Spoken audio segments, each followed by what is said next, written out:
लाख रुपए में आज तेजस्वी प्रसाद यादव उनका परिवार 150 करोड़ की संपत्ति के मालिक बन गए। सवाल ये पैदा होता है कि आखिर मुंबई के 5 हीरे के व्यापारियों ने 2007-8 में वी एक्सपोर्ट को बिना ब्याज का 5 करोड़ का कर्जा क्यों दिया।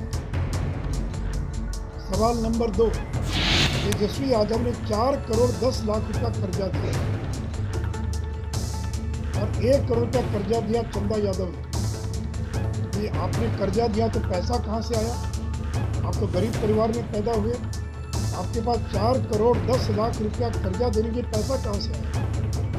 और सवाल ये पैदा होता है कि ये जो D1088 का जो आलीशान मकान है,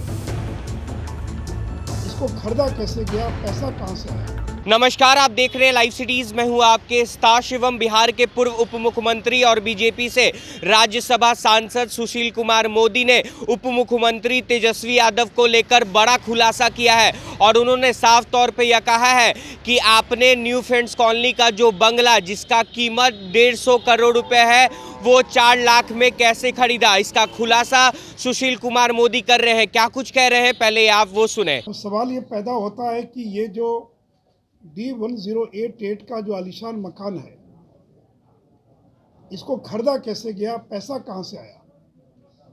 तो 2007-8 में 5 करोड़ रुपए में इस मकान को जमीन सहित खरीदा गया। पैसा कहाँ से आया? तो बॉम्बे के 5 हीरे के व्यापारियों ने 1-1 करोड़ रुपया उस कंपनी को लोन दिया और ये जो लोन दिया बिना ब्याज के लोन दिया। जब भी कोई किसी को ऋण देता तो ब्याज सही मांगता कि हमको ब्याज भी मिलेगा उसके बदले में। तो मुंबई के 5 हीरे और हीरे जवाहरात सोना चांदी का काम करने वाले व्यापारियों ने इस कंपनी को 1-1 करोड़ रुपया इंटरेस्ट फ्री लोन के रूप में देने का काम किया। 15 साल हो गया, आज तक न तो वह 5 करोड़ वापस हुआ और न ही जो है ब्याज का पैसा का कोई भुगतान किया गया। और 7-8 में इसी 5 करोड़ की राशि से 500 वर्ग मीटर का मकान जमीन सहित खरीदा गया। दिल्ली में चलता वर्ग मीटर, तो 500 वर्ग मीटर का जमीन सहित मकान जिसकी उस समय कीमत थी 4 करोड़ 54 लाख या करीब 5 के जमीन सहित करीब 5 करोड़ में ये प्रॉपर्टी खरीदी गई। उसमें तेजस्वी तेज प्रताप उस कंपनी के डायरेक्टर या शेयर होल्डर नहीं थे, लेकिन जिस समय ये संपत्ति खरीदी गई एबी एक्सपोर्ट्स के द्वारा, उस समय लालू प्रसाद यादव भारत सरकार में रेल मंत्री थे और इस एबी एक्सपोर्ट का रेलवे की कुछ कंपनियों के साथ भी संबंध था। 2014-15 में पुराने मकान को तोड़कर और नया मकान बनाया गया और इस नए मकान को बनाने में तेजस्वी यादव ने 4 करोड़ 10 लाख रुपया कर्जा दिया और 1 करोड़ रुपया कर्जा दिया चंदा यादव ने। भी आपने कर्जा दिया तो पैसा कहाँ से आया? आप तो गरीब परिवार में पैदा हुए, आपके पास 4 करोड़ 10 लाख रुपया कर्जा देने के पैसा कहाँ से आया? और जो आपने चुनाव आयोग को जो एफिडेविट फाइल किया, अपनी संपत्ति का ब्यौरा दिया, उसमें यह भी ब्यौरा देना होता है कि आपने कोई अगर कर्ज दिया है या आपके ऊपर कोई कर्ज है तो उसका भी उसमें उल्लेख करना होता है।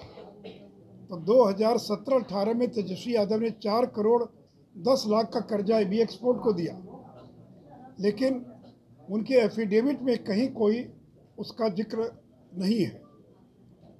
और आज इस मकान सहित जमीन की कीमत 150 करोड़ रुपया है।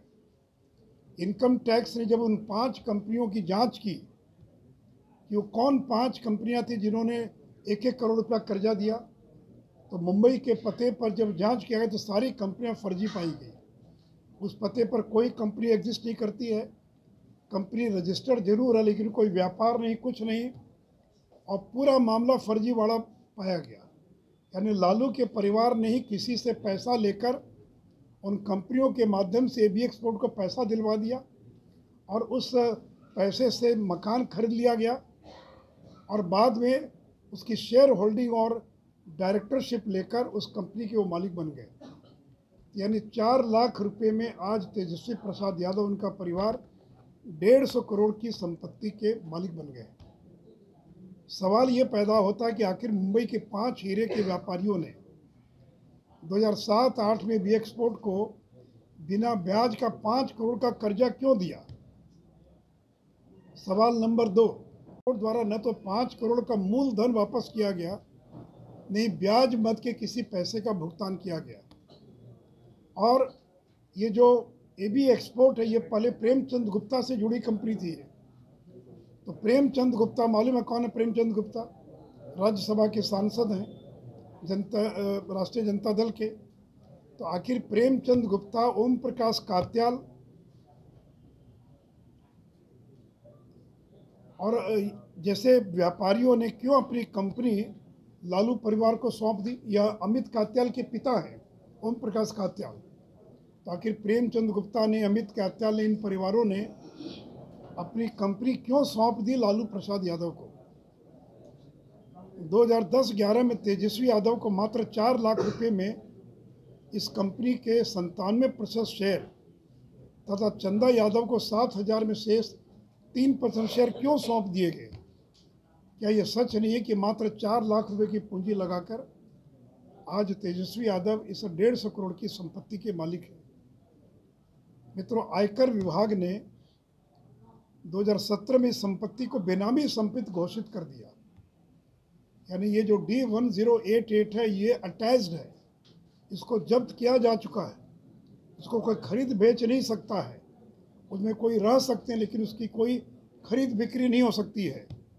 तो आयकर विभाग ने 2017 में इस संपत्ति को बेनामी संपत्ति घोषित कर 3 करोड़ 10 लाख रुपए का अर्थदंड लगा दिया इस कंपनी के ऊपर और इस संपत्ति को जब्त कर लिया। यानी तेजस्वी यादव अपनी पत्नी के साथ दिल्ली के जिस आलीशान बंगले में रहते हैं वो 2017 में इनकम टैक्स के द्वारा अटैच किया जा चुका है, जब्त किया जा चुका है। तो आपने साफ तौर पे सुना, सुशील कुमार मोदी ने पूरी जानकारी दी है कि तेजस्वी यादव ने 150 करोड़ का जो बंगला है वो 4 लाख रुपए में कैसे खरीदा है। साथ ही साथ उन्होंने मुख्यमंत्री नीतीश कुमार से भी कई सारे सवाल किए हैं, वो भी आपको हम वीडियो दिखाने जा रहे हैं। बहरहाल अब बने रहे हमारे साथ। अगर आपने हमारे चैनल को सब्सक्राइब नहीं किया है तो जल्द से जल्द सब्सक्राइब कर ले। धन्यवाद।